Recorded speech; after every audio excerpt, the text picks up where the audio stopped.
Assalamualaikum warahmatullahi wabarakatuh. Air bersih merupakan sumber kehidupan yang menjadi kebutuhan pokok manusia sehari-hari. Mulai dari kebutuhan minum, mencuci, mandi, hingga berwudu. Terdapat 27.000 pondok pesantren di Indonesia dengan jumlah santri lebih dari 3,6 juta santri. Salah satunya adalah Pondok Mutiara Hidayah Sunnah di Pondok Gede Bekasi. Wakaf merupakan salah satu instrumen yang dapat digunakan untuk meningkatkan pemberdayaan. Alhamdulillah, Alhamdulillahilladzi khalaqal mauta wal hayata liyabluwakum ayyukum ahsanu amala. Asyhadu an la ilaha illallah wahdahu la syarikalah wa asyhadu anna Muhammadan abduhu wa rasuluh alladzi la nabiyya ba'da amma ba'd. Ikhwatu iman, ibu-ibu yang sama-sama mengharapkan ridha serta pertolongan Allah Subhanahu wa taala. Alhamdulillah, puji beserta syukur kita panjatkan kehadirat Allah Subhanahu wa taala. Allah yang Maha Suci dan Allah yang Maha Tinggi yang masih mengizinkan kita semua untuk berhimpun pada kesempatan siang hari ini. Ucapan terima kasih penghargaan yang setinggi-tingginya teriring doa jazakumullahu khairan katsira saya sampaikan kepada Majelis Taklim Arya Jipang yang telah berkenan mengundang saya pada kesempatan siang hari ini. Ikhwatu iman yang saya muliakan, hari-hari ini kita tengah melewati masa yang sama sekali tak mudah. Kita tahu selama 2 tahun terakhir ini kita mengalami pandemi yang tidak mudah. Dan saya ingin pastikan kepada ikhwatu iman sekalian bahwa pandemi itu masih terjadi hingga saat ini. Oleh sebab itu mudah-mudahan kita semua akan senantiasa mau dan mampu berikhtiar menjauhkan diri kita dari bahaya yang sudah sangat jelas dan nyata di antara kita. Ikhwatu iman yang saya muliakan, Majelis Taklim Arya Jipang meminta kepada saya untuk menyampaikan materi terkait dengan perilaku new normal.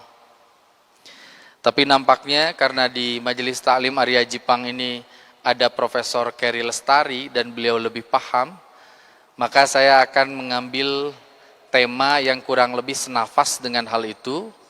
Dan dalam perspektif saya sebagai seorang guru ngaji, kita hari ini akan sama-sama belajar ada hikmah apa di balik musibah berupa pandemi COVID-19 ini. Saya memahami ibu-ibu yang saya muliakan, kita semua sudah lelah. Jadi ibu dan saya sama-sama sudah lelah. Kita sudah lelah menjaga jarak, kita sudah lelah memakai masker, kita pun sudah capek divaksin. Kita sudah divaksin pertama, lalu kemudian vaksin kedua, sekarang juga ada dorongan bagi kita untuk melakukan vaksin ketiga. Ini tentu tidak mudah, tapi kemarin ada hal yang menarik. Atas izin Allah saya diundang oleh Pak Anies Baswedan, Gubernur Jakarta, untuk meresmikan masjid di Jakarta. Di pertemuan itu, ketika Pak Anies menjelaskan tentang situasi kekinian tentang COVID, tiba-tiba ada jamaah yang kemudian berteriak lantang. Ia mengatakan, Pak Gub, saya ini sudah bosan. Lalu dijawab oleh Pak Anies Baswedan, Anda harus tahu, saya juga sudah bosan. Sayangnya, virusnya belum bosan. Dan virus tidak bisa kita atur. Saya juga sering ditanya, Ustadz ini pandemi ini kapan berakhirnya? Jawaban saya sederhana, pandemi ini akan berakhir ketika virus itu gagal bermutasi. Tapi mutasinya kapan gagalnya dan kapan berhentinya, itu tidak dalam kekuasaan kita. Oleh karena itu yang bisa kita lakukan adalah kita menyempurnakan ikhtiar agar kita semua terhindar dari bahaya virus tersebut. Ibu-ibu yang saya muliakan, dalam 2 tahun ini kita semua mencoba merenung kira-kira ada hikmah apa di balik pandemi ini. Saya minimal mencatat, minimal ada 10 hikmah yang kita dapatkan dari pandemi ini. Kita akan coba bahas, mudah-mudahan waktunya keburu, kalau tidak mudah-mudahan di suatu saat kita akan berjumpa lagi.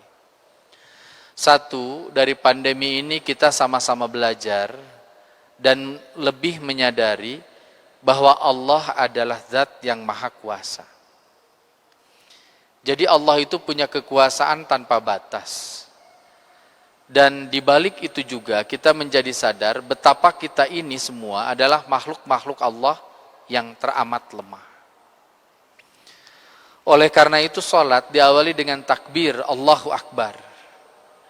Untuk menegaskan bahwa hanya Allah yang maha besar, hanya Allah yang maha kuasa, dan kita hanyalah makhluk-makhluk yang tidak berdaya. Bisa kita bayangkan, ibu-ibu yang saya muliakan, dunia ini kan terdiri atas begitu banyak negara. Setiap negara dipimpin oleh seorang kepala negara, seorang presiden. Presiden itu bukan orang sembarangan, mereka adalah orang-orang terpilih.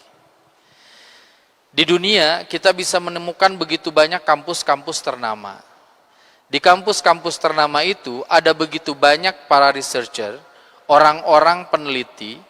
Mereka adalah para guru besar, mereka adalah para profesor yang ilmunya luar biasa. Tapi yang unik, ibu-ibu perlu memahami, sampai hari ini tidak ada satupun obat yang 100% mampu mengintervensi COVID-19. Jadi sampai hari ini belum ditemukan obatnya apa yang bisa mengintervensi 100%.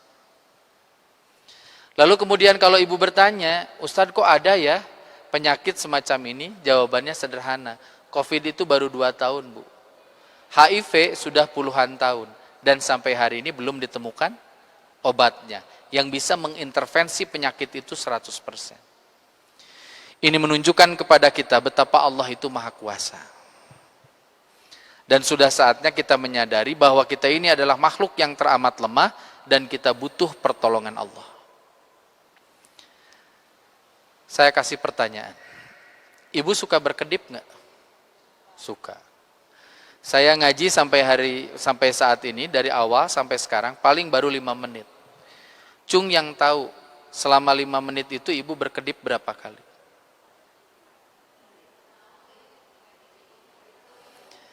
Pelajarannya apa? Jangankan manusia itu mengurus dunia, mengurus matanya saja tidak bisa. Oleh karena itu ibu-ibu itu mesti paham. Ibu itu nggak bisa ngatur ibu, apalagi ngatur suami. Apalagi ngatur negara. Oleh karena itu dalam beberapa hal, mari kita serahkan semua itu kepada Allah Subhanahu wa Ta'ala. Saya kasih contoh yang kekinian. Ibu-ibu ada yang nonton serial Layangan Putus? Nonton ya. Nah sebagian ibu kan ada yang sampai kesalnya luar biasa ya. Apa yang bisa kita pelajari? Coba lihat. Apa sih kurangnya Kinan? Dokter, cantik, terdidik, baik, bisa ngurus anak. Tapi kenapa tiba-tiba Aris itu jatuh hati sama yang lain? Jawabannya sederhana Bu. Karena hati kita ini itu adalah sesuatu, qalb itu kan 2 maknanya. Satu adalah wadah, sehingga kalau kita ingin tahu kualitas hati seseorang, maka kita lihat apa yang dikeluarkan oleh mulutnya, apa yang kemudian menjadi perilakunya. Karena hati itu al-qalb. Qalb itu artinya wadah. Wadah hanya akan mengeluarkan isinya. Kalau ada orang senengin ngobrolin orang lain, sering ngobrolin kekurangan orang lain, sering memperburuk citra orang lain, maka itu artinya hatinya buruk. Karena hati yang buruk akan mengeluarkan sesuatu yang buruk. Yang kedua, al-qalb ini artinya adalah wadah yang kemudian tidak bisa ajeg. Artinya hati itu adalah sesuatu yang bisa terbolak-balik. Siapa yang membolak-balikan hati? Allah. Pertanyaan sederhananya, siapa di sini yang merencanakan ibu jatuh cinta pada suami ibu? Nggak ada. Ibu teh ya Allah ke SMPT di deketan ku si anu. Bobogohan tepikeun ka S1 jeung si anu. Nah hari kawin jeung si eta. Karena yang membolak-balikan hati itu Allah. Oleh karena itu sudah saatnya kita meyakini betul bahwa Allah itu maha kuasa, dan untuk sebagian hal mari kita serahkan itu kepada Allah. Yang kedua, pandemi ini ngajarin kita untuk tidak menjadi perilaku, untuk tidak menjadi pribadi yang sombong. Innallaha la yuhibbul mutakabbirin. Allah itu enggak senang dengan orang-orang yang kemudian menyombongkan dirinya, membanggakan dirinya. Virus ini, Bu, adalah barang yang sangat kecil. Virus ini makhluk Allah bukan? Makhluk Allah. Dia tunduk dan patuh kepada Allah enggak? Tunduk dan patuh. Oleh karena itu ibu-ibu yang saya muliakan, hal ini mengajarkan pada kita, jangankan kita itu ngurus yang besar-besar, ngurus yang sekecil itu saja kita tidak mampu. Oleh karena itu berhentilah menjadi pribadi-pribadi yang sombong. Siapa yang sombong itu? Menurut hadis, orang yang sombong itu adalah batrul haq wa ghamtun nas. Mereka adalah orang-orang yang menolak kebenaran dan menganggap rendah manusia yang lain. Jadi kalau ibu ingin mengukur diri ibu, apakah ibu sombong atau tidak, ukur dengan ukuran yang berasal dari Nabi. Kata Nabi, orang sombong itu punya dua ciri khas.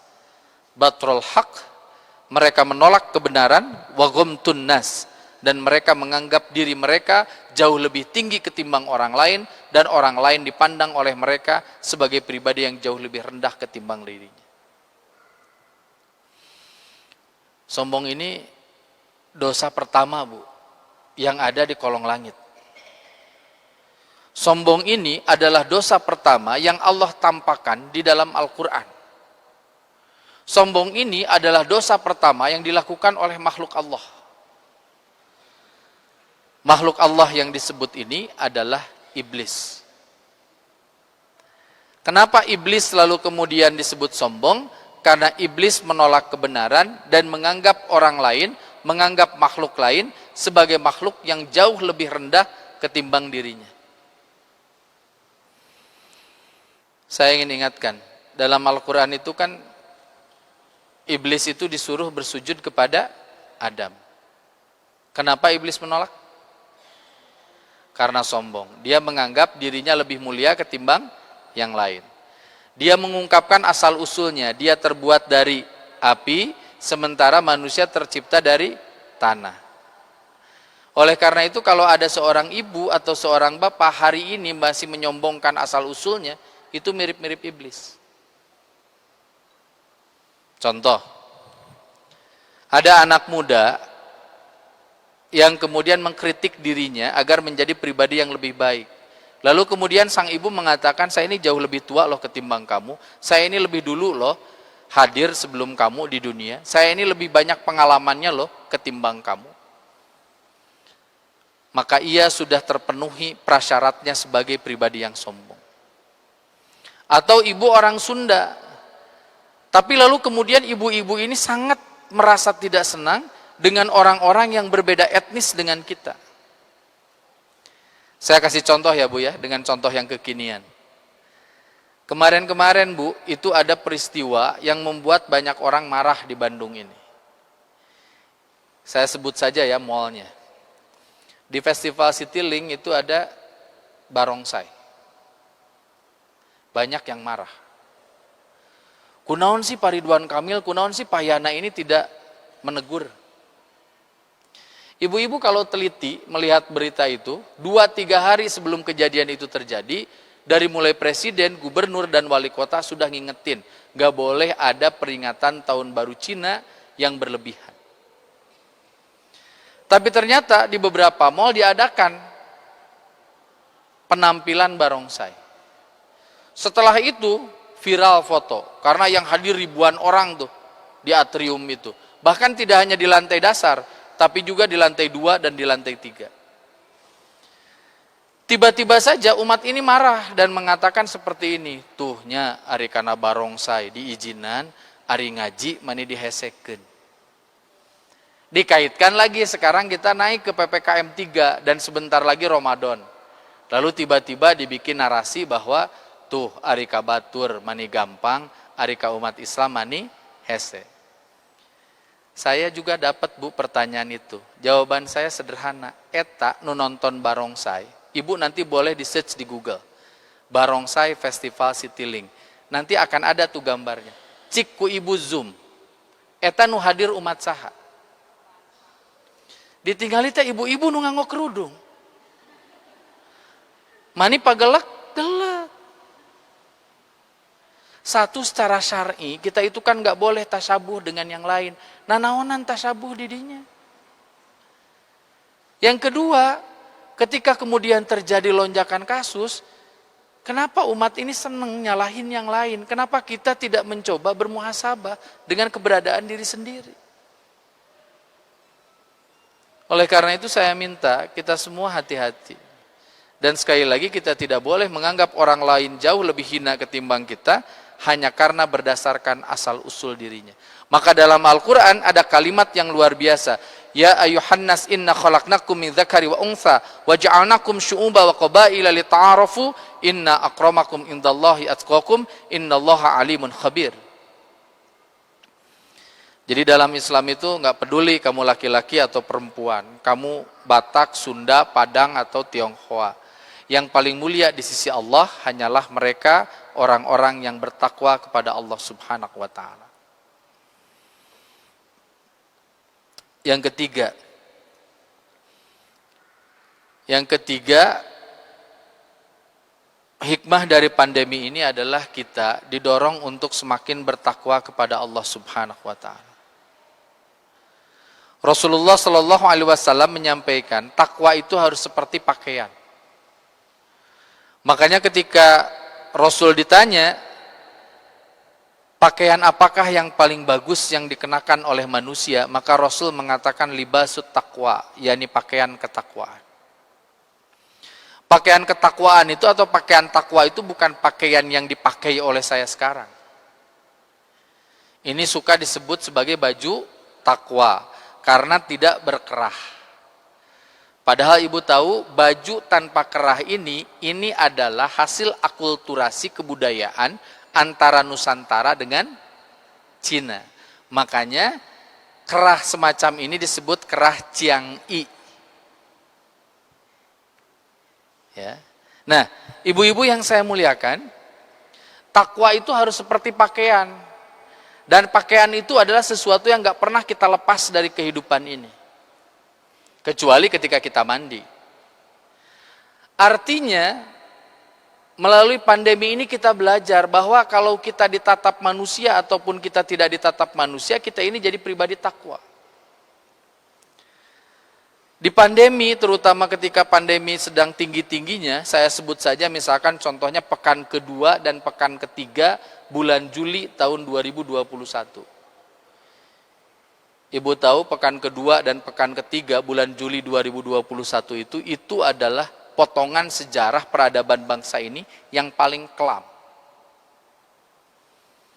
Kalau ibu buka lagi WA grup ibu dan belum dihapus, maka pekan kedua dan pekan ketiga itu hampir setiap hari kita mendapatkan berita ada sahabat kita dari SD, SMP, SMA maupun tetangga kita yang kemudian wafat dan kembali kepada Allah Subhanahu wa ta'ala. Itu adalah pekan-pekan yang cukup menakutkan bagi sebagian orang, terutama mohon maaf bagi kaum lansia dan bagi orang-orang yang atas takdir Allah mereka punya komorbid. Itu banyak sekali yang mengalami ketakutan. Nah, ibu-ibu yang saya muliakan, di momentum itu akhirnya para ulama, catat, ini policy para ulama bukan hanya negara, mendorong agar kita semua beribadah di rumah. Dan sebetulnya perintah beribadah di rumah itu adalah ujian bagi kita. Apakah kemudian kita bertakwa atau tidak? Saya kasih contoh. Islam itu mengajarkan kepada kita untuk sholat berjamaah. Ketika masjid ditutup, sesungguhnya sholat berjamaah itu bisa kita lakukan di rumah. Berapa banyak keluarga yang kemudian mau untuk sholat berjamaah di rumah. Dan kalaulah boleh kita jujur, ketika kemudian seluruh peribadatan itu dilaksanakan di rumah, itu adalah ujian ketakwaan kita. Karena orang nggak ngelihat kita melakukan sesuatu, tapi kemudian kita tetap menjadi pribadi-pribadi yang baik. Saya bersyukur punya istri yang hampir setiap malam dan setiap subuh baca Quran. Kenapa saya sangat bersyukur? Karena saya tahu persis tidak semua perempuan melakukan itu. Maca Quran nanti lamun ngawas we, dan ngawas nate lamun pangaosan. Di luar itu banyak kemudian orang yang lupa untuk membaca Al-Quran, apalagi menambah hafalan Quran. Oleh karena itu sekali lagi pandemi pada akhirnya itu mendorong kita untuk mengokohkan ketakwaan kita. Apa sih Bu takwa itu? Melaksanakan perintah Allah dan menjauhi larangannya. Takwa dalam bahasa yang paling sederhana itu takut, Bu. Dan takutnya kepada Allah. Dan saya ingin pastikan kalau ibu punya anak takut kepada Allah, maka ibu akan jadi orang tua yang sangat tenang dalam hidup. Karena takut kepada Allah itu beda dengan takut kepada guru. Ada anak takut kepada guru, maka di sekolah dia soleh, tapi di luar dia salah. Ada orang tua ditakuti sama anaknya, maka paling banter anaknya itu baik di rumah, tapi di luar rumah dia tidak menjadi pribadi yang baik-baik saja. Tapi kalau kemudian kita takut kepada Allah, maka tidak ada seinci pun bagian dari muka bumi ini yang kemudian kita bisa melakukan tindakan kemaksiatan karena kita sadar kita terus ditatap lekat oleh Allah. Ikhwatu iman yang saya muliakan, yang keempat adalah beribadah dengan ikhlas. Kita bisa beribadah dengan ikhlas. Karena sekali lagi pandemi membuat kita berjarak dari orang lain. Sehingga kita beribadah itu betul-betul kita berharap keridhaan dari Allah Subhanahu wa ta'ala. Oleh karena itu mudah-mudahan keikhlasan ini bisa kita jaga dengan sebaik-baiknya. Ikhlas itu apa, Bu?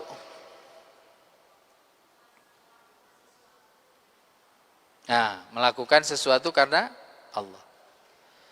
Ikhlas itu, Bu, kalau dalam kaca ya, kalau saya contohkan kaca, ikhlas itu adalah kaca yang tidak berdebu dan tidak berembun. Itu ikhlas. Susah nggak punya kaca yang tidak berdebu dan tidak berembun?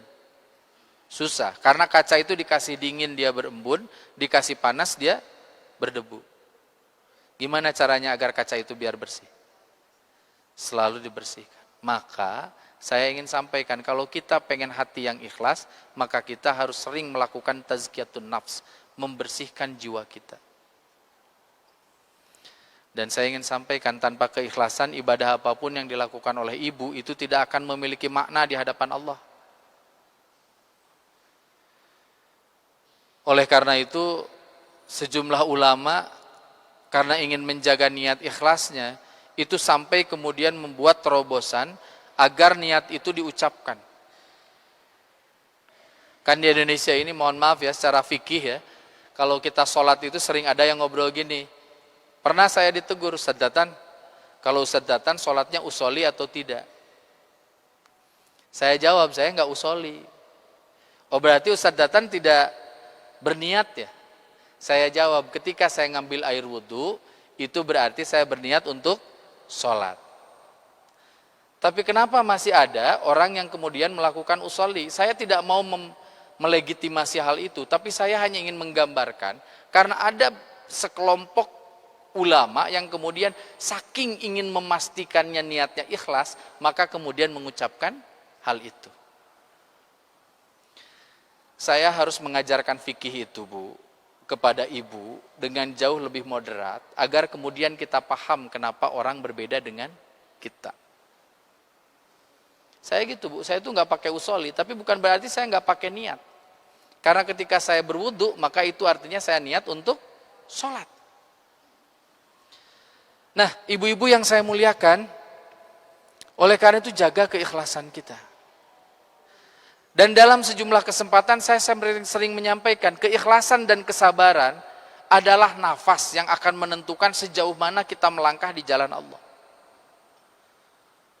Orang yang gak ikhlas itu gak akan pernah berjuang dengan sesungguh-sungguhnya dan sehebat-hebatnya di jalan Allah. Gak bakalan. Saya memahami ya, barusan ketika saya datang, ibu-ibu majelis taklim Arya Jipang seolah-olah minta maaf ke saya. Ustadz maaf, satu Prof. Keri tidak bisa hadir. Yang kedua mungkin jamaahnya nggak terlalu banyak karena sekarang sudah banyak isu orang yang selesai ngaji lalu kemudian mereka positif COVID. Jawaban saya sederhana, saya itu ngaji nggak nyari jumlah. Dan saya juga tidak merasa tertarik untuk menghitung berapa banyak orang yang berubah setelah saya berdakwah. Karena itu bukan urusan saya. Urusan saya berdakwah itu adalah mengemukakan kebenaran. Persoalan kebenaran saya itu lalu kemudian diikuti atau tidak, itu sama sekali bukan urusan saya. Karena dakwah itu, Bu, keberhasilannya tidak diukur dari seberapa banyak perubahan yang terjadi. Enggak. Saya kasih contoh. Ibu kenal Nabi Nuh? Maksud saya ibu tahu Nabi Nuh? Tahu. Cik Nabi Nuh teh Nabi Nuh mana? Anu ngadamel parahu. Oke, saya ingin cek ke ibu. Nabi Nuh itu bikin perahu. Ada yang tahu umur Nabi Nuh berapa sampai wafat? 950. Ibu nggak usah itu ya, ibu nggak usah spesifik berapa, karena waktu itu belum ada pencatatan sipil. Usianya itu sekitar 900 sampai 1000 tahun, itu menurut sejumlah ulama tafsir. Nabi Nuh diangkat jadi nabi dan rasul pada usia 450 tahun. Akhirnya artinya dia berdakwah berapa tahun? Kurang lebih 450 tahun. Yang ikut bahtera berapa banyak? Sedikit. Apakah itu berarti Nabi Nuh gagal? Tidak. Bahkan Nabi Nuh itu unik, jangankan orang lain, anaknya yang pertama saja namanya Kan'an, itu nggak mau beriman kepada Allah kok. Lalu apa ibu akan mengatakan dia itu gagal sebagai pendakwah? Saya mesti ngobrol ini karena saya harus jujur, banyak sekali ibu-ibu aktivis majelis taklim, yang keren di majelis taklim dakwahnya luar biasa, tapi ditakdirkan oleh Allah punya anak nuten nurut. Sehingga banyak di antara mereka yang kemudian suka curhat sama saya. Ustadz, saya mah mau berhenti berdakwah teh. Kenapa ibu? Saya mah jangankan ngurus orang lain, ngurus keluarga saja belum bisa. Tapi ibu sudah berdakwah? Sudah ngingetinnya? Sudah. Saya bilang jangan berhenti untuk berdakwah. Lanjutkan dakwah ibu. Karena tugas dakwah itu adalah terus-menerus mengajak orang pada jalan yang benar. Karena kalau nggak ikhlas, kita itu bakal capek, Bu, berjuang itu. Karena yang kita cari hanyalah tepuk tangan dan penghargaan dari orang-orang yang ada di sekeliling kita. Capek, Bu. Jadi ustadz nggak ikhlas itu capek.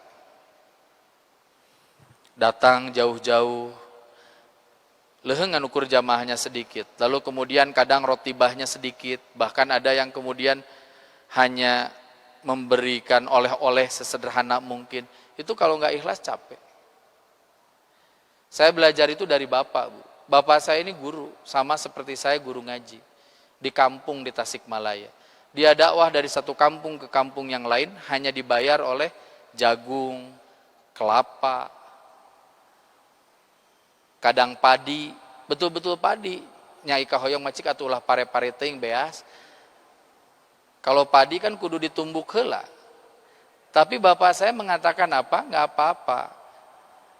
Dan sebetulnya dakwah mah nggak usah dibayar. Kalaupun ada orang lalu kemudian memberikan kebaikan kepada kita, sungguh dia sudah melakukan kebaikan. Dan kita perlu berterima kasih atas hal itu. Ibu juga harus ikhlas ya, mendidik suami, mendidik anak. Catat ya Bu ya, tugas mendidik ibu itu kadang suka ada perspektif kayak gini. Suami yang harus mendidik istri, padahal enggak. istri juga harus mendidik suami. Contoh, suami ibu biasanya bawa gaji 4 juta. Suatu saat dia bawa uang ke rumah 6 juta. Ibu harus mendidik suami. Ibu harus katakan kepada suami, Pak, ari ieu biasana 4 juta, ayeuna 6 juta, nu 2 juta ti mana? Itu perempuan solehah. Ari perempuan yang salah mah biasana 4 juta, nyanak 2 juta, karak ditanyakeun. Ari nu 2 juta deui kali dia anu mana? Kan itu jadi buruk. Jadi ayo jadi pribadi yang baik. Didik suami, didik anak. Bahkan saya sejak 4 Januari 2003, beres saya nikah dengan istri, saya itu setiap keluar, setiap pagi dibisikin sama istri, cukupkanlah rizki yang halal untuk keluarga kita agar berkah. Jadi itu guidance dalam hidup saya. Bahwa saya hanya boleh menerima sesuatu yang halal dan baik bagi keluarga. Ikhwatu iman yang saya muliakan, yang kelima adalah pandemi COVID ini mengajarkan kita untuk mengingat kematian. Saya ingin tanya sama ibu, ibu sieun teu kumaot? Sieun. Ya. Kematian itu pasti enggak? Pasti. Bu, gini. Jangankan level kita, Rasul saja ketika nyawanya akan dicabut, Rasul itu berkeringat, Bu. Jangan dikira Rasul itu wafat, itu melihat kematian itu tersenyum, enggak. Rasul itu berkeringat, wajahnya pucat pasi.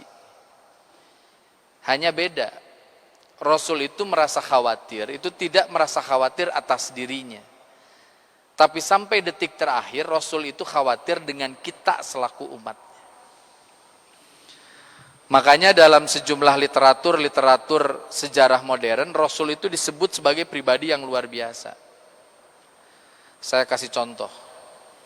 Di Eropa Barat itu ada seorang jenderal perang yang kemudian dikenang dalam sejarah, namanya Napoleon Bonaparte.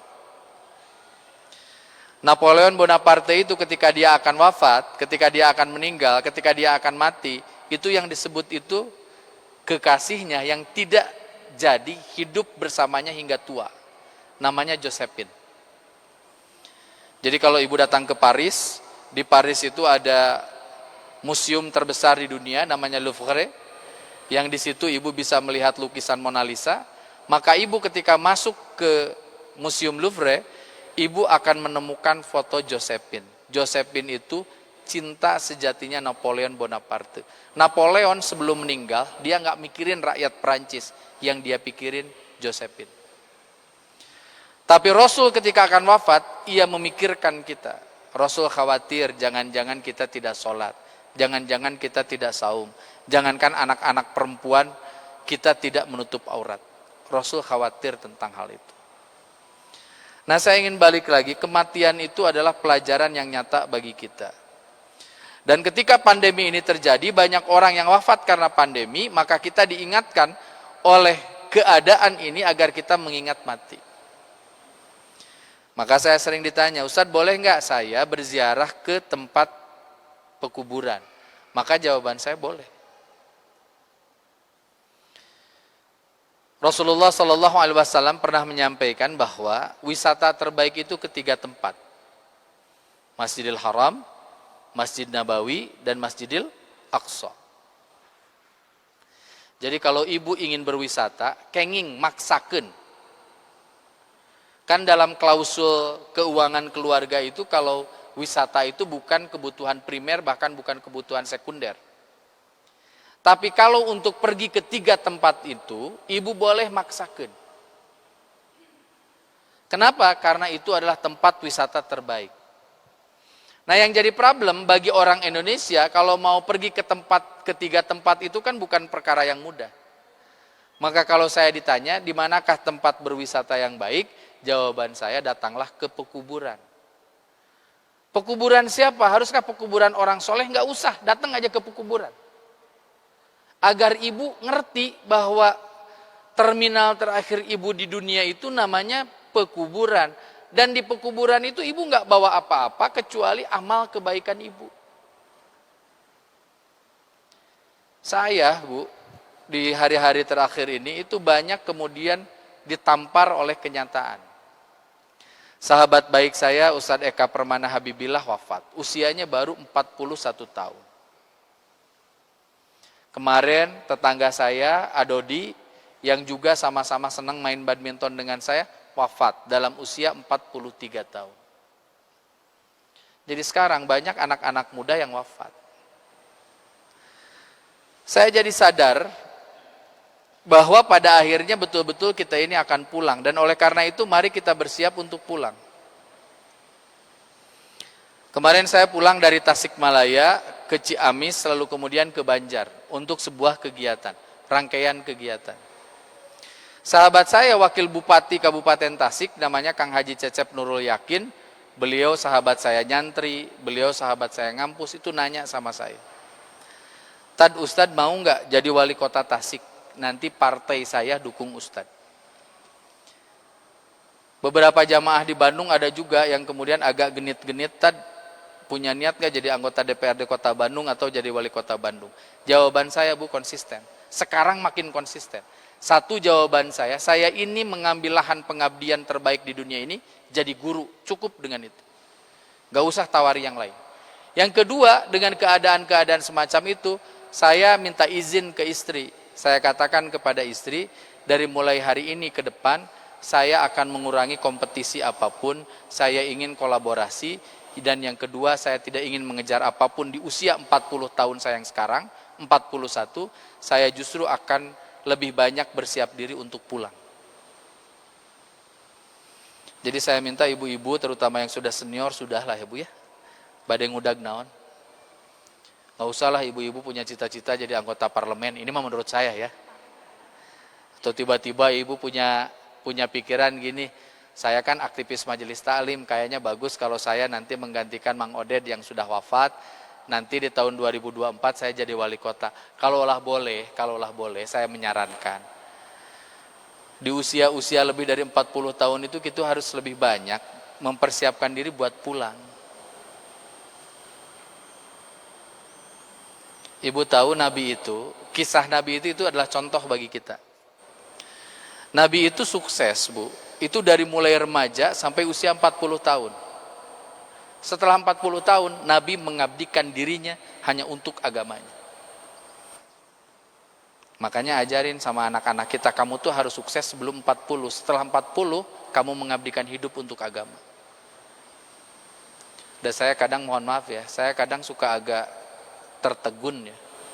Ngelihat orang usianya sudah hampir 60 tahun, hidupnya sudah relatif sukses, anak-anaknya sudah besar, punya penghasilan yang cukup, tapi dia masih punya keinginan-keinginan dunia yang menurut saya sebaiknya nggak usah dimiliki oleh orang dengan usia semacam itu.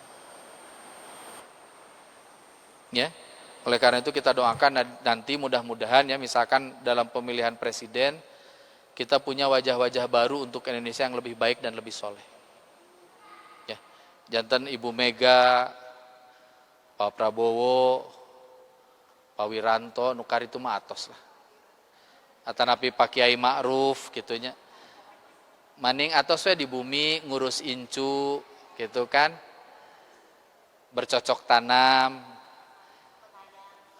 Gitunya bunya gitu. Menikmati hidup. Seperti ibu-ibu kan di sini yang sudah senior menikmati hidup. Ada Bu Amalia tuh dari satu kajian ke kajian yang lain we. Aina di dieu engke ngudag ustad saha, Enjing-enjing ngabubur, beres ngaos ieu makan siang, engke ngopi, beres kitu uwi. Saya pikir itu jauh lebih menenangkan. Dan tolong catat, hidup itu mari kita mencari tenang, bukan mencari senang. Karena tidak semua yang senang menghadirkan tenang. Makanya di Islam keluarga yang baik itu bukan keluarga yang senang, tapi keluarga yang tenang. Makanya kosakatanya sakinah. Sakinah itu tenang. Ikhwatu iman yang saya muliakan, yang keenam, Hikmah dari pandemi ini meningkatkan kepedulian. Ingat ya, salah satu ciri khas dari pengikut Rasul itu mereka peduli.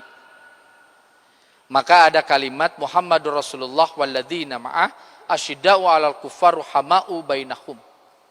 Ciri pengikut Nabi itu selain mereka tegas pada kekufuran, mereka juga saling berkasih sayang di antara mereka. Ruhama'u bainahum. Dan izinkan saya menyampaikan, ketika pertama kali pandemi terjadi, pemerintah itu punten, sama sekali tidak bisa melakukan apapun untuk ngurus warganya. Nggak bisa, Bu. Konon katanya kita itu punya ribuan triliun, tapi kelihatan pemerintah itu bingung. Apalagi ketika awal-awal itu kita nggak boleh keluar, awalnya 14 hari, bari urang teh di Panyara, tapi teh di kiriman beas. Kelihatan bingung sekali.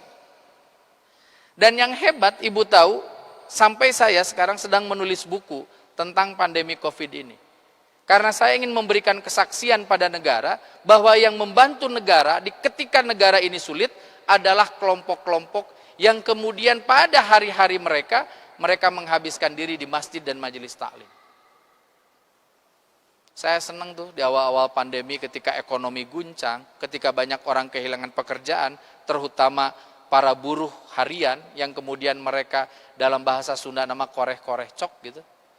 Siapa yang bantu mereka? Yang bantu mereka itu ibu-ibu majelis taklim. Yang biasanya ngaji, mereka tiap duha keluar rumah, ngasih nasi bungkus, ngasih kebutuhan pokok, berbagi dengan sesama. Saya lihat ada begitu banyak masjid, termasuk masjid yang kemudian saya pimpin, yang kemudian betul masjidnya jadi dikunci, tapi lalu kemudian di pagarnya itu ada yang ngagentungkeun enog, aya nu ngagantungkeun tempe, aya nu ngagantungkeun beas, sambil kemudian kita tulis di sini, bagi siapapun yang membutuhkan silahkan ambil sesuai dengan kebutuhan. Banyak rumah sakit yang kolaps, kekurangan APD. Siapa yang bantu? Ibu-ibu bikin WA group. Rumah sakit ini kekurangan APD, mari kita bantu. Maka di lain sisi, pandemi ini betul membuat kita sesak. Tapi di sisi lain, saya melihat bahwa umat ini punya kelapangan dada untuk berbagi dengan orang lain, padahal kita dalam kondisi yang sulit. Oleh karena itu kepedulian itu tolong terus tampilkan. Saya kasih contoh, sekarang itu dari mulai pandemi itu banyak sekali kelompok yang melaksanakan Jumat berbagi. Tapi saya perlu menyampaikan, kita teh jangan hanya berbagi teh di hari Jumat, kan dinten Ahad ge barudak teh tetap kedah tua. Dan saya melihat sekarang kalau di Bandung Jumat berbagi itu sudah terlalu sesak. Keren kalau kemudian kita melaksanakan Ahad berbagi. Berbaginya hari Minggu. Jeung urang teh kudu gagah, Bu, sakali-kali mah Ahad berbagi teh tong di masjid. Tong kagok di gereja. Serius. Orang yang keluar dari gereja kita kasih croissant. Orang yang keluar dari gereja dikasih sama kita roti. Biar mereka melihat betapa umat ini beradab dan kita sanggup membangun toleransi apapun selama kemudian masih dalam konteks lakum dinukum waliyadin. Ikhwatu iman yang saya muliakan, ada kisah yang menarik, Bu. Terutama yang terjadi di sebuah komunitas masyarakat di Qatar. Di Qatar itu masih ada kelompok Nasrani tapi kecil. Itu ketika pandemi terjadi, banyak orang lalu kemudian terdampak. Ada kelompok-kelompok masjid itu yang lalu kemudian mereka melakukan kebaikan terhadap orang-orang yang berbeda keyakinan dengan mereka. Apa yang terjadi selepas itu? Orang jadi ngelihat, wih Islam ini keren, Islam ini bermartabat, Islam ini kuat, Islam ini mandiri. Sehingga kemudian mereka jatuh hati pada ajaran agama Allah. Jadi ayo tingkatkan kepedulian. Makanya di Islam itu ada kewajiban bagi kita untuk membayar zakat, infak, sedekah, dan wakaf. Zakat hukumnya wajib. Coba sebut minimal 3 jenis zakat.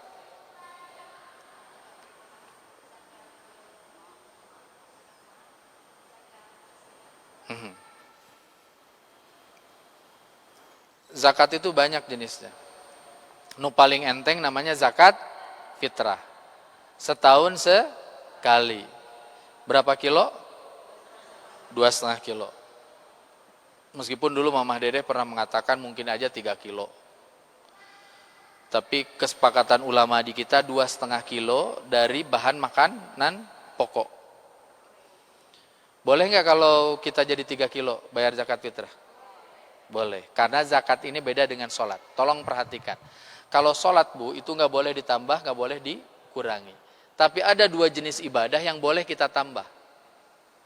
Satu zakat, yang kedua wudu.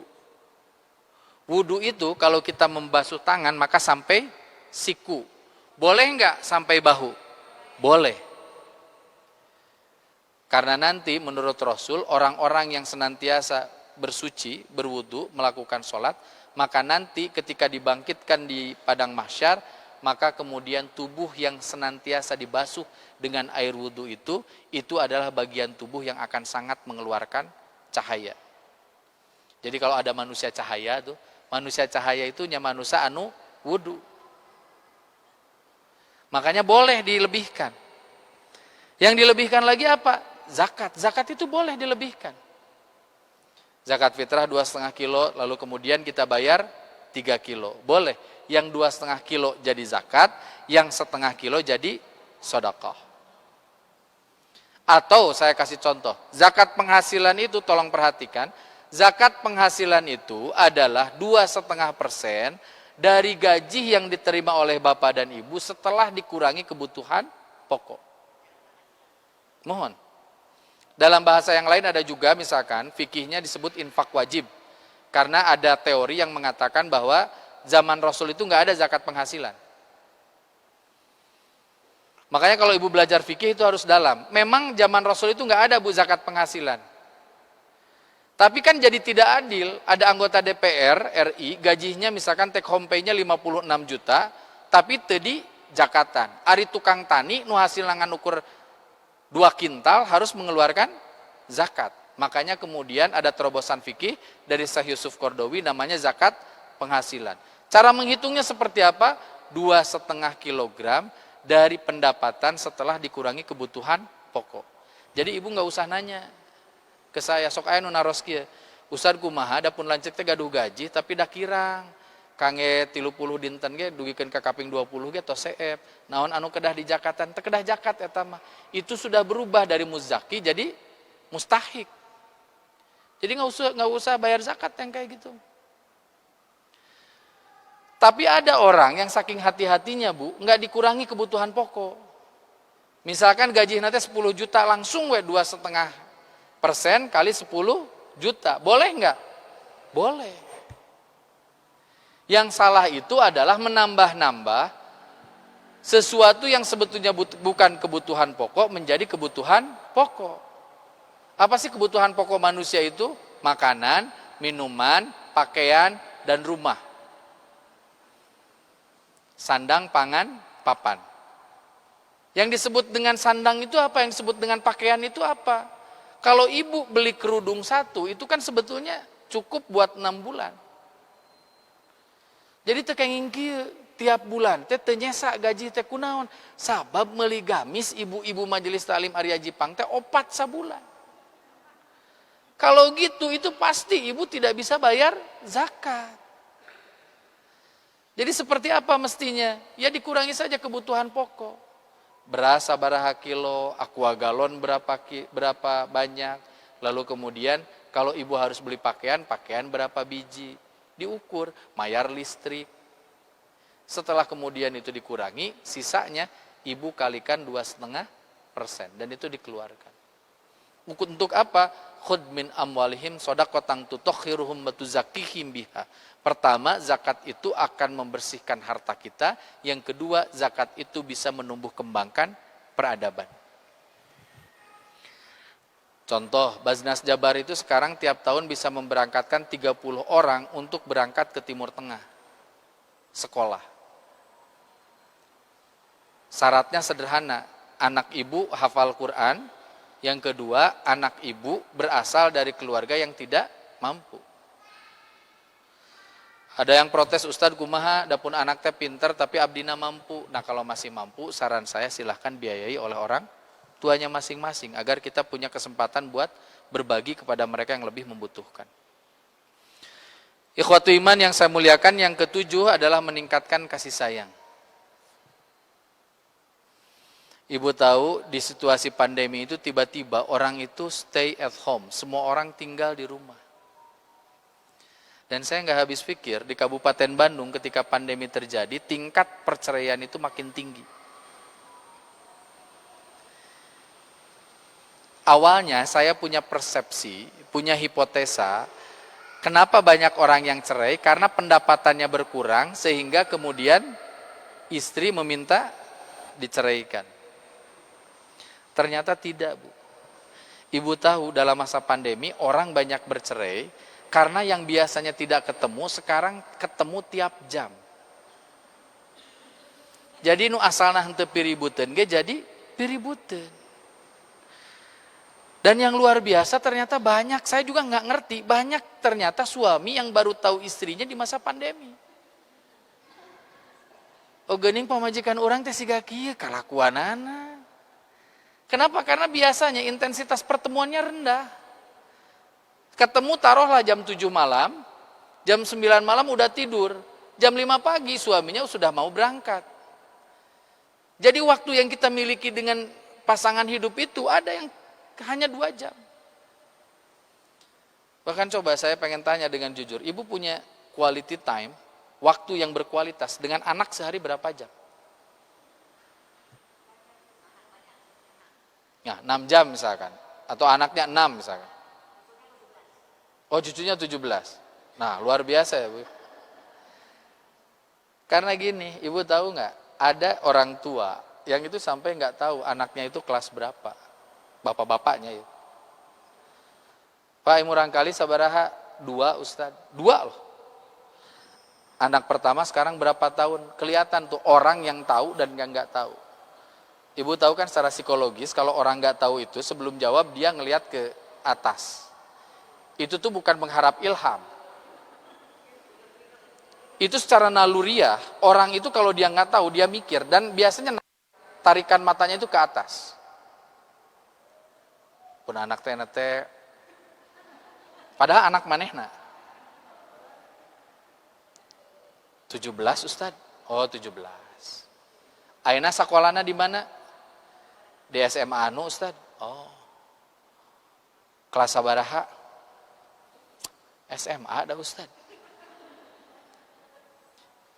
IPA, IPS, bahasa. Sanesna kelas 3 nya Ustad penjurusan teh. Tapi kan bapak nu belengep. Dan sekarang mah pembagian jurusan itu dari mulai kelas 1. Kelas 1 sudah ditetapkan sekarang anak itu IPA, IPS atau bahasa. Saya Bu, udah nggak mau lagi nanya saha wali kelasna nomor teleponnya sabaraha. Da budakna kelas sabar lagi nges teu apal. Pertanyaan saya kalau ada bapak kayak gitu, saya jadi punya pertanyaan mendasar. Ini bapak atau pejantan? Karena pejantan itu mengeluarkan sperma, spermanya lalu kemudian membuahi ovum, dia punya anak. Kalau cuma kayak gitu jadi pejantan. Jadi we hayam jadi me mah tara ditanya anak-anak kelas sabaraha. Tapi lamun urang manusia kudu apal budak urang teh kelas sabaraha. Saya nggak usah lagi nanya sama kualitas bapak yang semacam itu. Anaknya sekarang hafalan Qur'annya berapa juz? Ngajinya sekarang di juz keberapa, halaman keberapa, ayat keberapa, dari surat apa? Dateng ngurus. Tapi tiba-tiba ketika anaknya tidak masuk ranking, marah bapaknya. Saya suatu saat, karena saya bikin sekolah di daerah Cileunyi, itu ada bapak yang kemudian protes. Karena hafalan anaknya, sekolah saya minimal kelas 3 dia harus hafal 5 juz SD. Ada orang tua di kelas 3 protes. Dia ngobrol gini, Ustaz, kenapa sih anak-anak yang lain mah mereka hafal tuh 5 juz, hari anak saya henteu. Banyak loh orang tua yang kayak gini.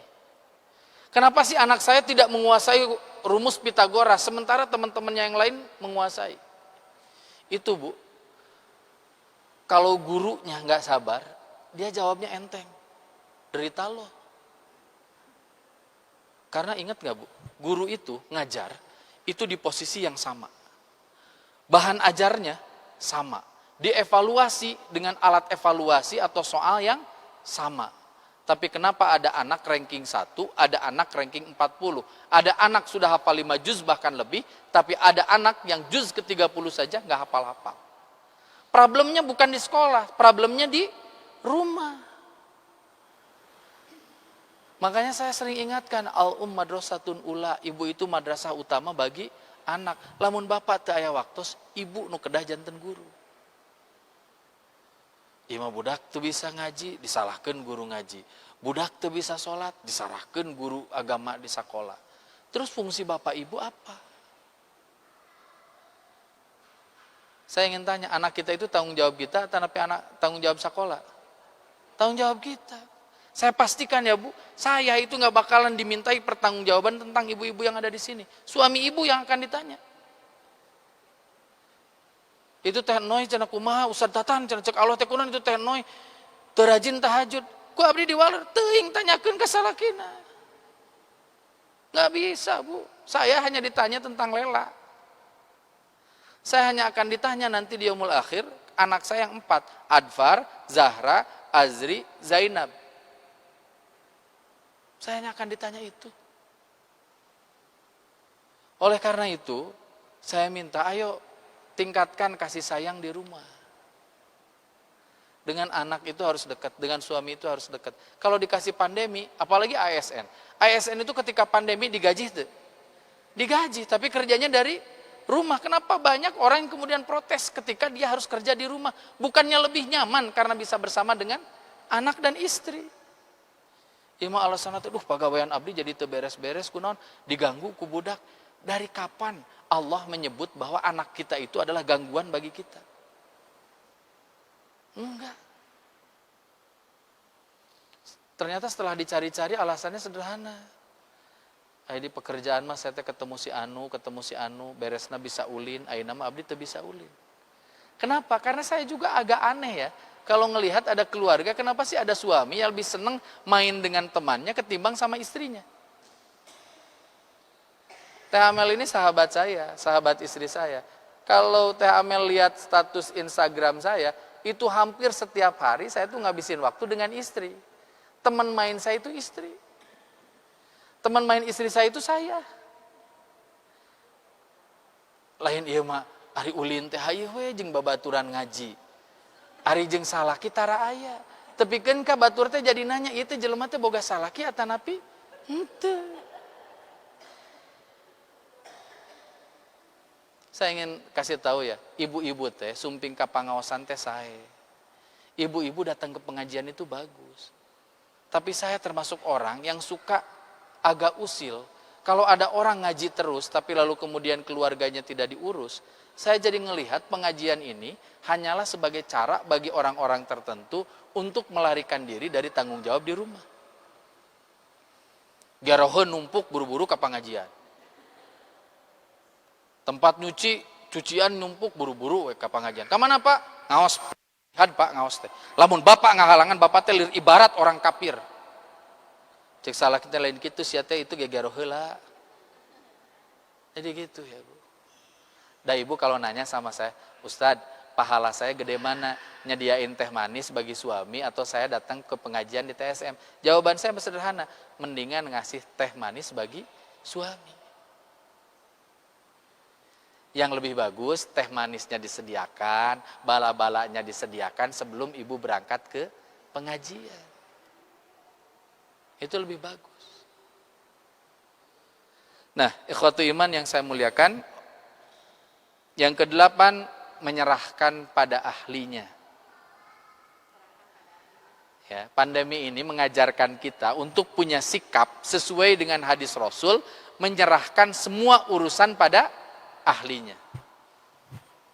Kan kata Rasul begini dalam hadis ya, kamu harus menyerahkan sesuatu pada ahlinya, karena kalau kamu menitipkan sesuatu tidak pada ahlinya, maka kamu harus menunggu kehancurannya.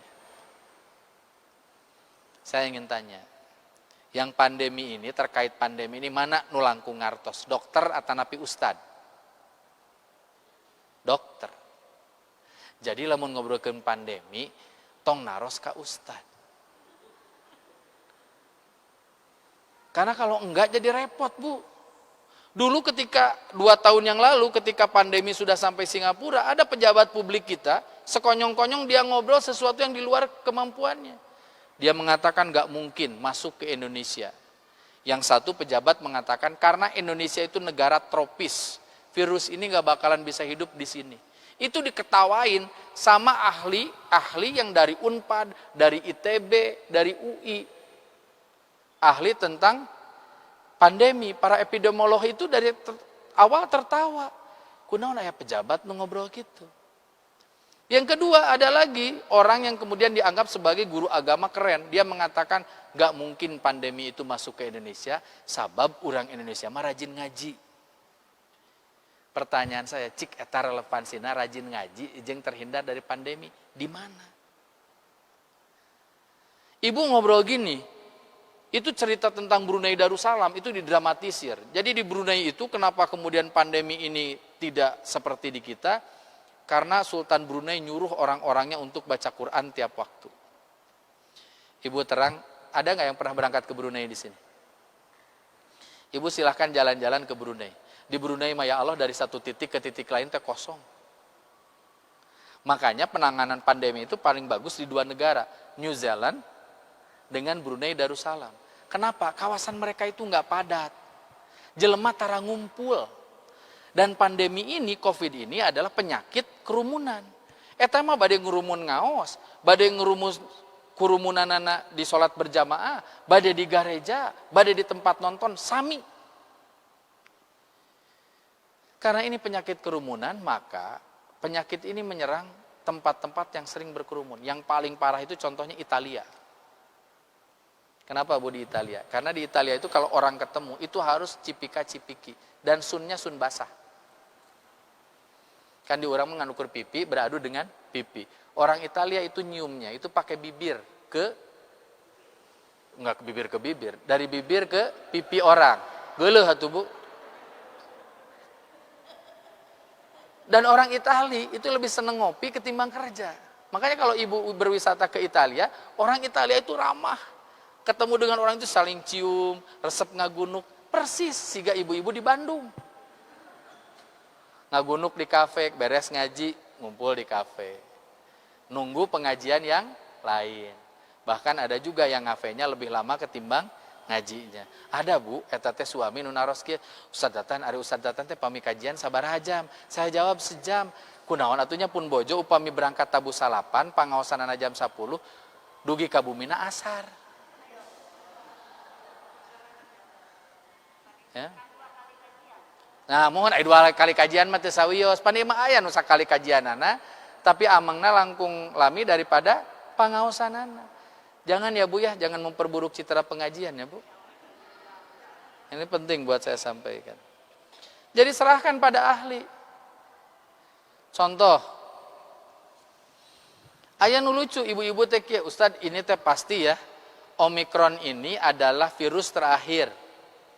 Kunaon? Karena Ustaz, Omikron ini dalam bahasa Arab disebut Umikron. Berarti ini teh umi dari setiap virus. Jadi insya Allah beres Omikron semuanya berakhir. Iya diajar ngajina di mana jelema iya?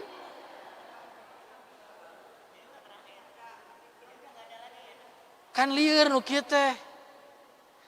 Jadi enggak kan? Ya kita enggak tahu. Karena virus ini ketika bermutasi enggak minta izin dulu ke kita. Ari mutasi ASN mah Bu diaturna ku kepala daerah, ku presiden. Akhirnya kamu menteri ini dimutasi jadi menteri ini, nurut ke presiden. Ari virus mah pan henteu. Saur Pak BGS menteri kesehatan orang ka Omikron teh udah ya kamu jangan bermutasi lagi, udah berhenti. Cek virusnya teuing. Jadi kalau ibu nanya, ibu nggak usah lagi nanya kapan virus ini akan akhir bermutasi. Yang harus kita lakukan itu adalah karena virus terus-terusan berubah, maka kita pun sebagai manusia jangan berhenti untuk berubah. Jangan lelah untuk berubah. Yang kesembilan terus menambah ilmu. Ada kalimat kan dalam Quran itu yarfa'illahu alladzina amanu minkum walladzina utul ilma darajah. Kalau saya kaitkan dengan pandemi, ibu tahu salah satu wilayah yang cukup terkendali pandeminya, padahal negara itu adalah negara maju, pusat bisnis, kerumunannya agak lumayan, itu Jepang. Dan kerennya, ibu tahu di Jepang itu Bu, dari sejak dulu orang udah biasa pakai masker. Diurang nganggo masker teh setelah ada Covid. Dulu zaman saya budak di Tasik, Kapuskesmas jelema batuk teu make masker. Biasa nu ieu teh biasa kayak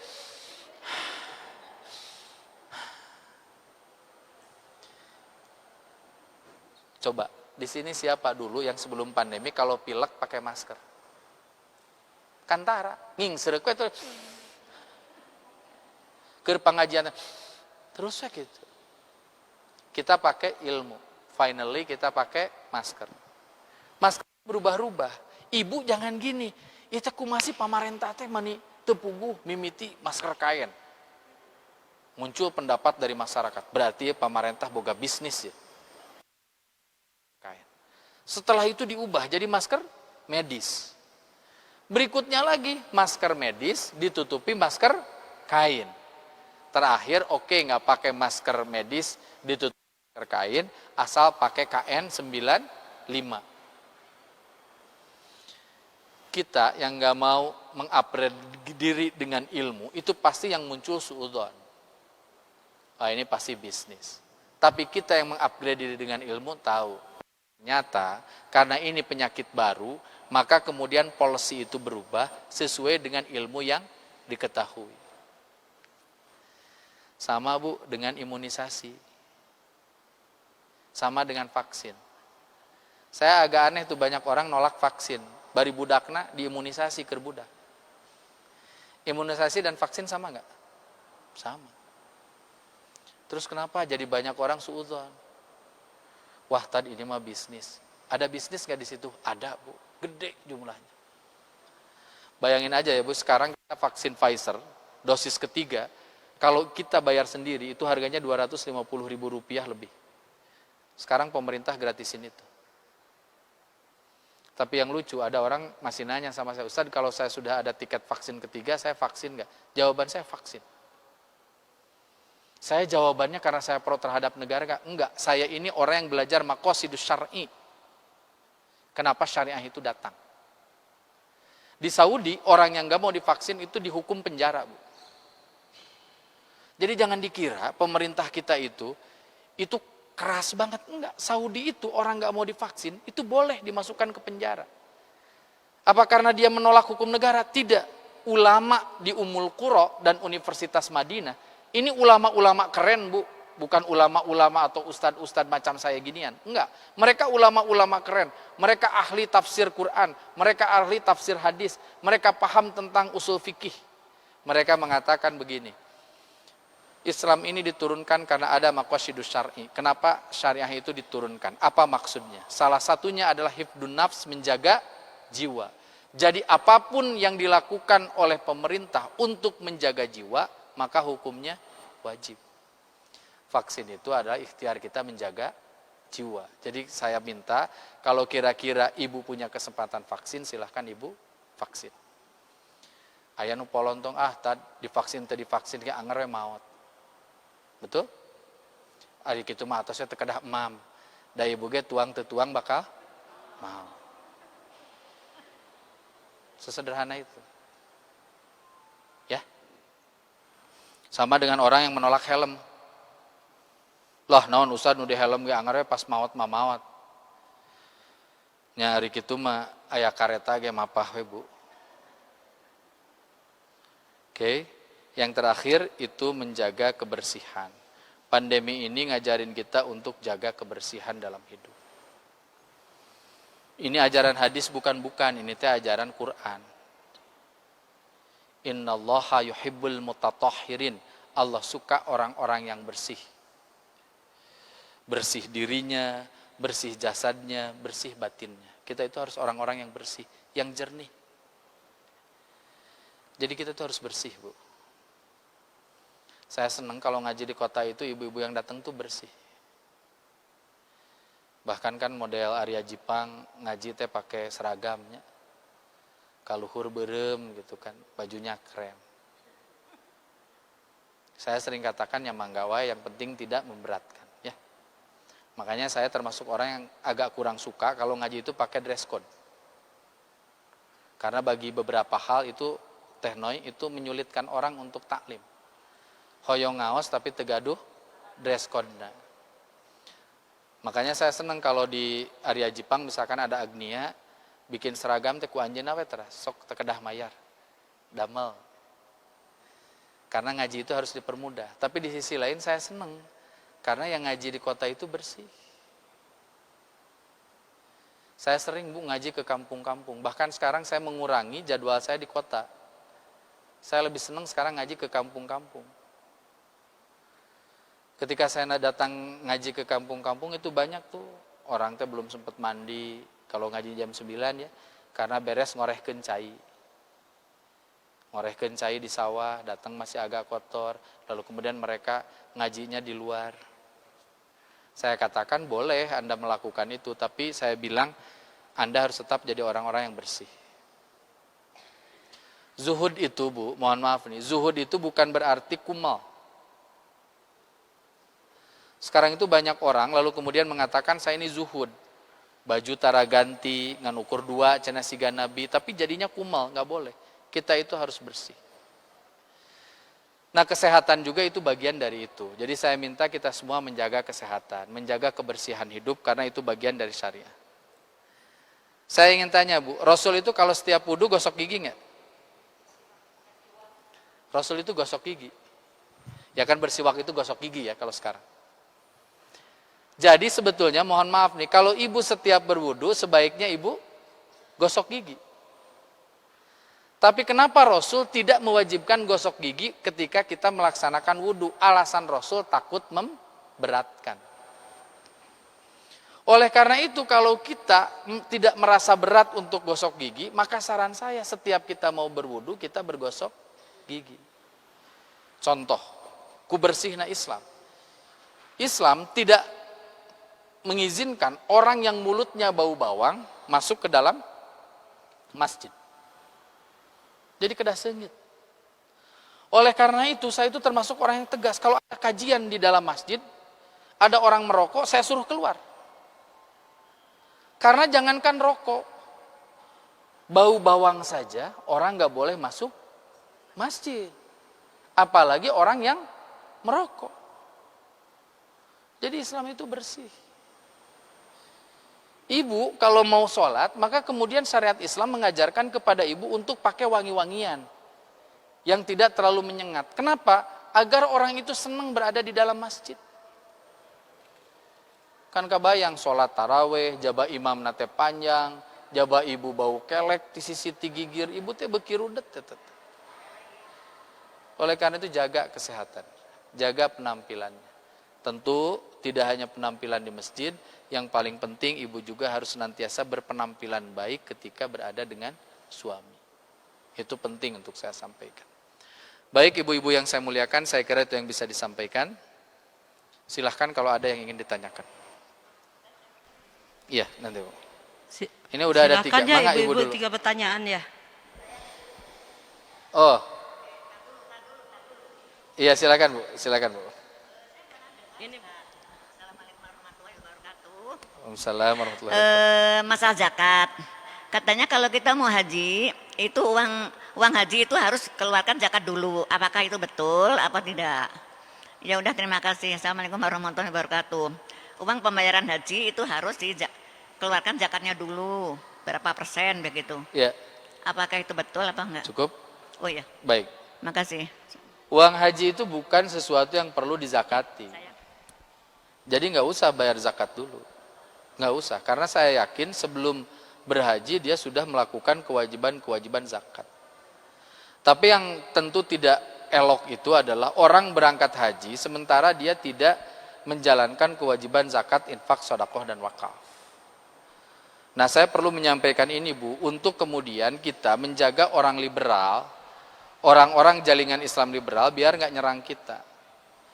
Karena sampai misalkan ada anggapan semacam ini, kita itu nggak usah berangkat ibadah haji selama masih ada orang-orang miskin di sekitar kita, itu pun salah. Jadi silahkan membayar zakat, infak, sedekah sesuai dengan waktunya. Karena kan pada prinsipnya zakat itu terkait dengan nisab dan haul. Apakah itu sudah 1 tahun, apakah hitungannya sudah sampai atau tidak. Jadi itu tidak ada relevansinya dengan ibadah haji. Ya. Baik, Kang.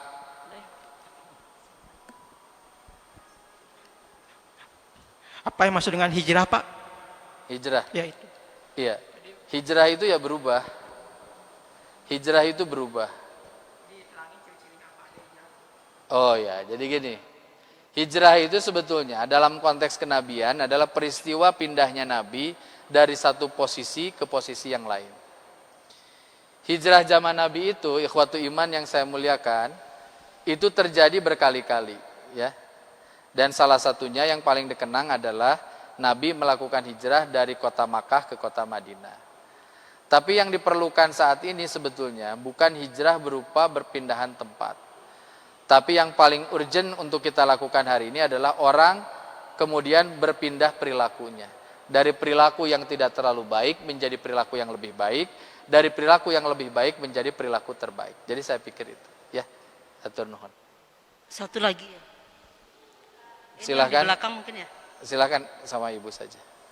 Assalamualaikum warahmatullahi wabarakatuh. Waalaikumsalam warahmatullahi wabarakatuh. Terima kasih Pak Ustadz, menarik sekali ya ini yang sedang tren gitu ya Pak. Sekarang ini PPKM 3 ya Pak ya. Jadi sekarang udah udah pemerintah udah mengumumkan kembali bahwa ini sekarang kita udah level 3 PPKM 3. Jadi Covid ini udah bertambah gitu ya. Tapi kalau dulu ya waktu 2 tahun mah jalan itu sepi ya, masyarakat itu takut lah. Tapi sekarang enggak. Sekarang masjid banyak, dibuka lagi pengajian, ya. Kemudian jalan juga tutup. Ini fenomena apa gitu? Pemerintah mengeluarkan nanti pengumuman lewat Pak Luhut ya. Tapi lihat di jalan-jalan, semua juga biasa. Nah, ini apa? Apakah pemerintah tidak menjamin? Apakah kita juga ekonomi? Apa bagaimana? Dan gimana kita hidup sekarang dengan COVID ini? Nah gitu, karena kan pemerintah sudah mengumumkan waktu malam. Ya, Jawa baik. Bali. Terima kasih Pak. Baik Ibu, saya ingin sampaikan ya, agar Ibu juga tidak merasa Indonesia teh kieu-kieu teuing gitu ya. Saya ingin sampaikan, di Indonesia itu sebetulnya masyarakat itu cenderung lebih nurut, Bu. Di Indonesia itu hanya terjadi 1 kali protes pada PPKM. Dan di Indonesia sampai hari ini tidak ada protes secara masif, misalkan terkait pemakaian masker. Ibu tahu, di New Zealand saja, di Australia, di Belanda, di beberapa negara Eropa Barat, orang tuh sampai kemudian nggak mau diatur mereka pakai masker atau enggak. Jadi kalau pertanyaannya apakah masyarakat di kita bebal? Tidak, masyarakat di kita mah relatif nurut. Yang kedua, muncul pertanyaan, kenapa sih udah PPKM 3 tapi kok orang tetap di luar? Karena saya harus akui sekarang masyarakat juga sudah lelah. Saya kasih contoh ya Bu. Bulan Desember dan bulan Januari saya diundang Desember itu oleh KJRI kita di Istanbul, Turki untuk menyampaikan diskusi. Bulan Januari saya ke Turki lagi dan ke Athena untuk menyampaikan kuliah umum di sejumlah kampus. Saya lalu kemudian melihat Turki. Turki itu Bu, waktu itu di bulan Desember ketika kasus harian kita di bawah 100 per hari, Turki itu kasus hariannya 35.000. Tapi kenapa Presiden Erdogan itu membuka kawasannya, jadi silahkan saja masuk, bahkan ke Turki itu kan ketika kita datang ke Istanbul, Turki, ke Istanbul Airport misalkan, kita itu nggak usah lalu kemudian diswab dulu. Nggak ada karantina. Orang datang dari luar negeri ke Turki, silahkan Anda tanpa diswab, Anda tanpa karantina. Ketika kita pulang, kenapa kita diswab dulu? Itu bukan pemerintah Turki yang pengen. Tapi pemerintah Indonesia hanya bisa menerima orang yang datang dari luar negeri yang membawa hasil swab negatif. Itu pun di Soekarno-Hatta kita diswab ulang. dan harus karantina, beres itu kita di swab lagi. Nah, saya ingin sampaikan kenapa Turki kayak gitu, itu alasannya sederhana dan ibu mesti ngerti biar ibu juga tidak salah menjelaskan. Ada orang jadinya menjelaskannya gini, Erdogan mah bagernya, nggak kayak pemerintah kita.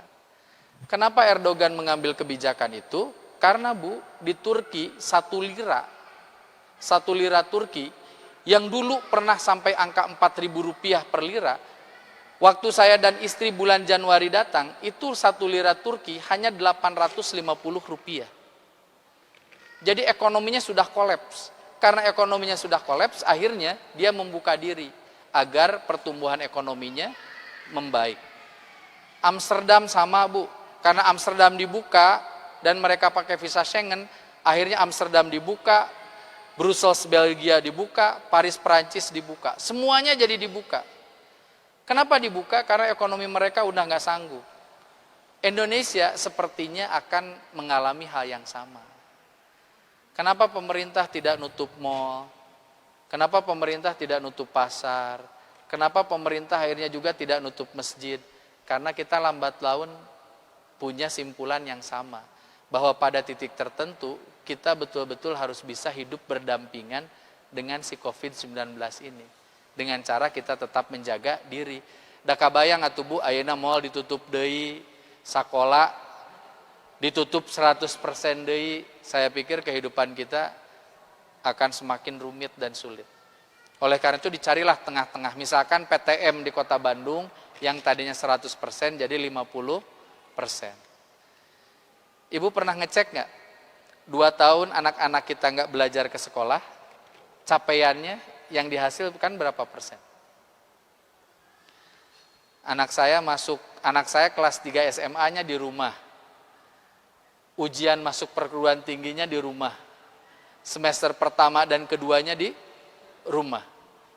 Dia loncat dari SMA ke perguruan tinggi itu tanpa perpisahan, tanpa ujian yang kemudian hadir di tempat, dan dia masuk ke kuliahan tanpa ospek, tanpa apa-apa, semua dari rumah.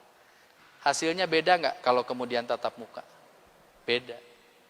Maka yang dikhawatirkan salah satunya dalam konteks pendidikan itu adalah lost generation. Kita kehilangan generasi. Makanya Bu, akhirnya ya kayak gini. Akhirnya kita kita bernegosiasi dengan keadaan. Udahlah PPKM level 3 hanya untuk memberikan warning pada masyarakat untuk bisa menjaga diri, tapi kita tidak akan mengetatkan ini seketat yang sudah-sudah, karena ternyata implikasinya tidak mudah. Saya pikir itu. Baik, Ibu, cukup?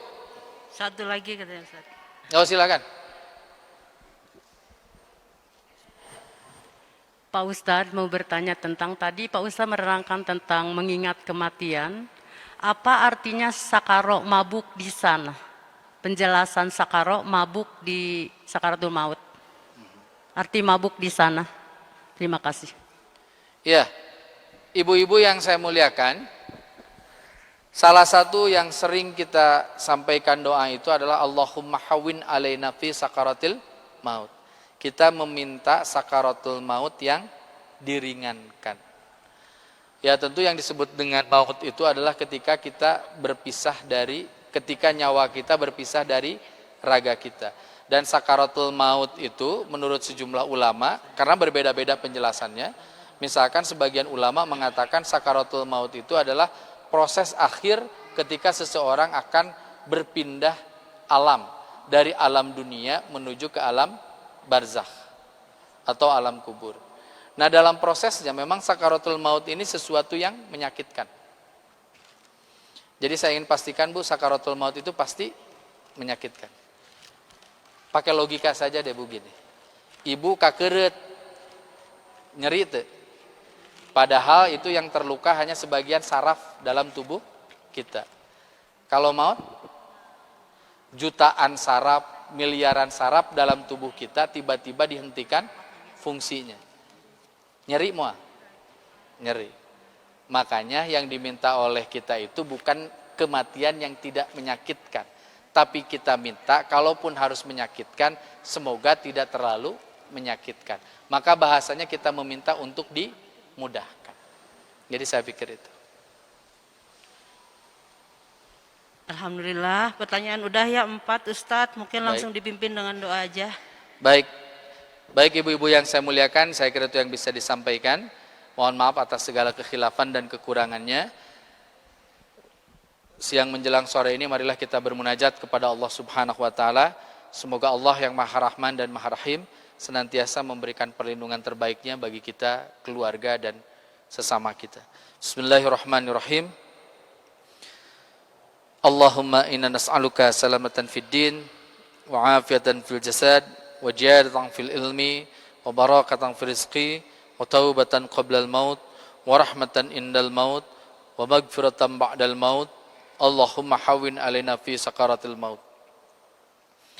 Allahumma ighfirli wa li walidayya warhamhuma kama rabbayani shaghira. Allahumma a'inni ala dzikrika wa syukrika wa husni ibadatik.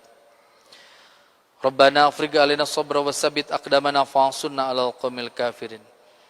Rabbana hab lana min azwajina wa dhurriyyatina qurrata a'yunin waj'alna lil muttaqina imama. Rabbana atina fid dunya hasanah wa fil akhirati hasanah wa qina adzabannar. Rabbi habli minas salihin. Rabbi habli minas salihin. Rabbi habli minas salihin. Aqulu qouli hadza wa astaghfirullah li wa lakum wa lafu minkum walhamdulillahi rabbil alamin. Assalamualaikum warahmatullahi wabarakatuh. Waalaikumsalam warahmatullahi wabarakatuh. Alhamdulillah, kajian siang hari ini telah selesai. Untuk itu terima kasih kepada Ustadz Tantan dan mohon Umi maju ke depan.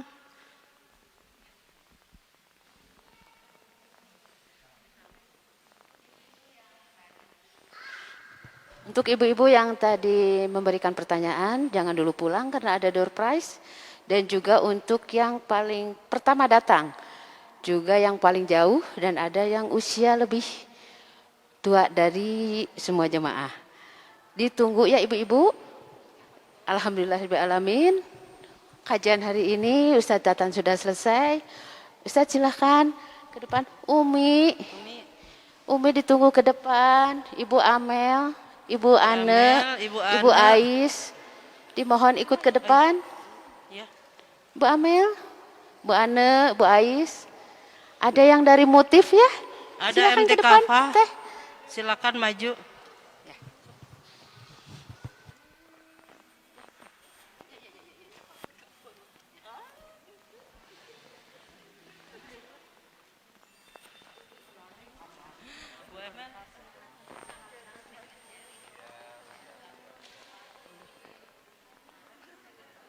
Foto dulu, silakan foto dulu.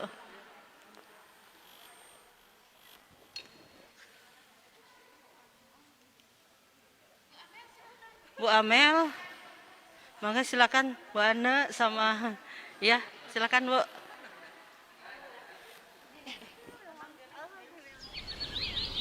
Assalamualaikum warahmatullahi wabarakatuh.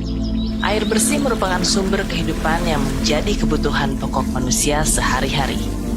Mulai dari kebutuhan minum, mencuci, mandi, hingga berwudu. Terdapat 27.000 pondok pesantren di Indonesia dengan jumlah santri lebih dari 3,6 juta santri. Salah satunya adalah Pondok Mutiara Hidayah Sunnah di Pondok Gede Bekasi.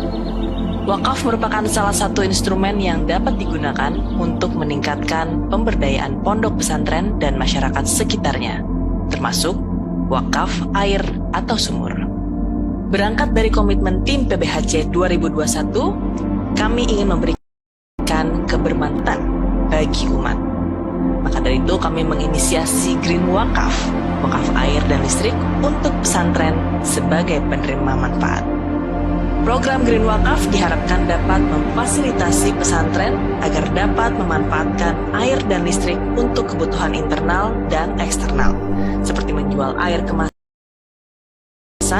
yang profitnya akan diperuntukkan bagi operasional pesantren. Green Wakaf hadir untuk fasilitasi pesantren menjadi ramah lingkungan dan sehat melalui pemanfaatan solar panel dan air bersih. Bahkan dengan teknologi water system, air bisa dikembangkan secara produktif oleh pesantren. Wakaf solar panel, kebutuhan energi listrik terbaru yang ramah lingkungan. wakaf sumur air dan water system, kebutuhan air bersih dan sehat.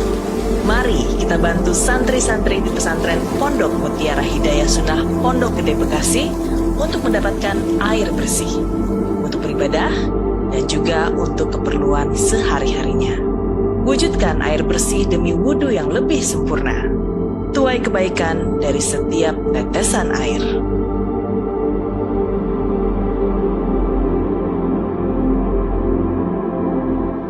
A'udzu billahi minasy syaithanir rajim. Aida kunna idoman nahirah. Saya Ii Masrifah sebagai koordinator penerima Al-Quran Braille untuk daerah Jawa Barat, Jawa Tengah, dan Sulawesi Selatan, juga Kalimantan. Mengucapkan terima kasih, mudah-mudahan bermanfaat untuk kami semua. Bismillahirrahmanirrahim. Setelah bersama kita berikan 300 set Al-Quran Braille, kembali kita bersiap untuk membagikan 1000 set Al-Quran Braille bagi 1000 insan tunanetra Ramadan 1443 Hijriah. Insya Allah dengan Rp55.000 kita bisa berwakaf 1 juz dari 30 juz Al-Quran Braille. Kunjungi kantor layanan wakaf Al-Quran Braille Umi Maktum Voice, Jalan Pasir Salam nomor 31A Bandung. Untuk layanan jemput wakaf Al-Quran Braille, telepon atau WhatsApp 022 522 8552. Rekening wakaf Al-Quran Braille Bank Mandiri 13.000 14.000 999 atas nama LSM Umi Maktum Voice. Umi Maktum Voice membuka mata hati menghadirkan Al-Quran di dalam hati.